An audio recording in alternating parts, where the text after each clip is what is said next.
ឃើញបន្លែក្រោយផ្ទះល្អហើយទុកចិត្តមិនបានទេថ្ងៃនេះគឺធ្វើម្ហូបមួយមុខទៀតញ៉ាំហើយគឺមូណែមឆៅជាភាសារបស់អ្នកបាត់ដំបងទេមូណែមឆៅហ្នឹងបើថាអ្នកស្រុកពោធិ៍សាត់វិញ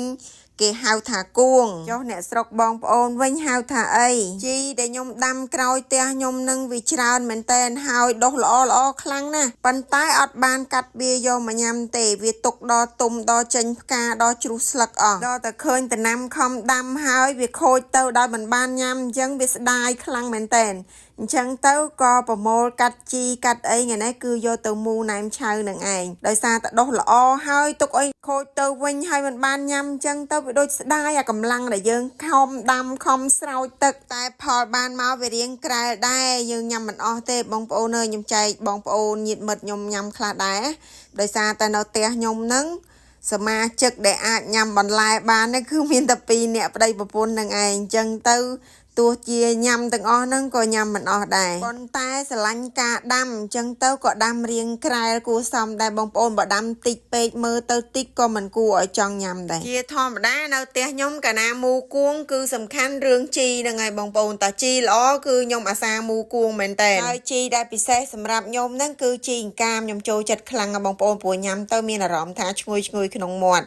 ហើយជីអង្កាមខ្ញុំនេះគឺខ្ញុំដាំ2កន្លែងខ្ញុំដាំដាក់អាផើងរៀបមួយខ្ញុំដាំឡើងអំពងតយោនឹងមួយបងប្អូននិយាយចំទៅគាត់តែដាំវាចង់ឲ្យវាល្អមើលទេចាហើយប៉ុន្តែអាហ្នឹងដាំស្រួលបងប្អូនដាំជាមួយស្អីក៏វាដុះដែរមិនថាដាំវាដេកឬក៏ដាំវាឈរទេដាក់មានដីតិចនៅក្នុងហ្នឹងហើយយើងគ្រាន់តែកាត់មែកវាដោតហើយស្រោចទឹកប្រចាំទៅគឺវាដុះល្អហើយបងប្អូនប៉ុន្តែរាល់ការដាំជីទាំងអស់តតអាសាកាត់វាបងប្អូនទោះតែថាយើងឃើញល្អអញ្ចឹងហើយវាមិនល្អអញ្ចឹងរហូតទេតែមករយៈពេលខ្លីទៀតទៅវានឹងឡើងទៅជាស្លឹកវានឹងចាស់ស្លឹកវាទុំស្លឹកវាងាប់លែងល្អហើយអញ្ចឹងបើយើងកាត់ទៅវានឹងប្រឹងដុះថ្មីមកទៀតបានជីល្អ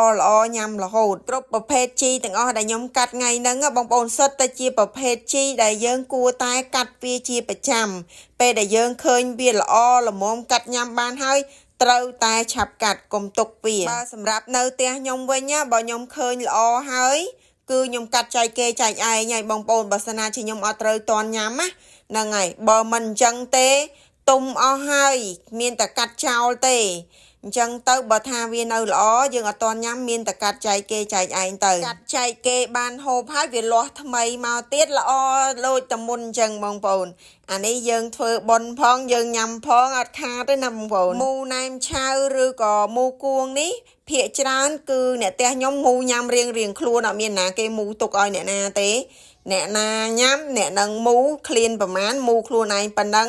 ហើយសាច់អីភាគច្រើនគឺខ្ញុំទៅទិញសាច់ជ្រូកកាប់ចាមានន័យសាច់ជ្រូកសាស៊ីវដែលគេលក់ហ្នឹងទិញតែមួយផោនមកញ៉ាំពីអ្នកប្តីប្រពន្ធមិនអស់ផងហើយជាមួយសាច់ប៉ាតេមួយដុំអីទៀតទៅហើយជាធម្មតាខ្ញុំដាក់តាំងពីស្រីមទៀតបងប្អូនយើងស្ងោរស្រីមឬក៏ស្រស់ស្រីមនឹងដាក់ណាប៉ុន្តែថ្ងៃនេះខ្ជិលសាច់ច្រើនមុខពេកអញ្ចឹងយើងញ៉ាំប៉ុណ្ណឹងទៅហើយចំណាយទឹកត្រីដែលញ៉ាំជាមួយហ្នឹងបងប្អូនភាគច្រើនគឺនៅផ្ទះខ្ញុំធ្វើទុកទាំងកឡតែម្ដងឃ្លានពេលណាអត់មានហត់ធ្វើទឹកត្រីទេចាកាត់តែបន្លែមកទិញតែសាច់គេមកនិយាយទៅលឿនមែនតើបានញ៉ាំភ្លាមបដ ாய்អត់មានទុកយូរទេហើយនិយាយពីថាមូទៅឆ្ងាញ់ខ្លាំងមែនតែនជាប់ចិត្តតែម្ដងពេលញ៉ាំគួងឬក៏ញ៉ាំណែមឆៅនឹងម្ដងគឺអស់លុយតែជាមួយនឹងទិញសាច់សាស៊ីវឬក៏សាច់ជ្រូកកាប់ហ្នឹងហើយជាមួយនឹងប៉ាតេតែផ្សេងទៀតនៅផ្ទះខ្ញុំជាពិសេសបន្លែគឺខ្ញុំអត់សូវទិញគេបងប្អូនតែបន្លែក្រោយផ្ទះនឹងឯងបើខ្ញុំទិញភាគច្រើនខ្ញុំទិញតែសាឡាត់ពួកអីខែក្តៅចឹងខ្ញុំដាំសាឡាត់អត់ទាន់បានទេខាងខ្ញុំនេះតតែខែតិចបានដាំសាឡាត់នៅផ្ទះបានល្អពួកខ្ញុំដាំនៅកដាលវាខ្ញុំអត់មានរោងដាំទេអញ្ចឹងសាឡាត់វាស៊ីតិចដល់តែពេលក្តៅខ្លាំងដូចខែ summer អីដាំទៅវាអត់សូវបានផលទេបងប្អូនអញ្ចឹងដល់ពេលខែតិចសាឡាត់ល្អមែនតើអញ្ចឹងសូម្បីតែសាឡាត់ក៏ខ្ញុំអត់ទិញដែរខែតិចគឺញ៉ាំនៅផ្ទះមួយសពហ្មង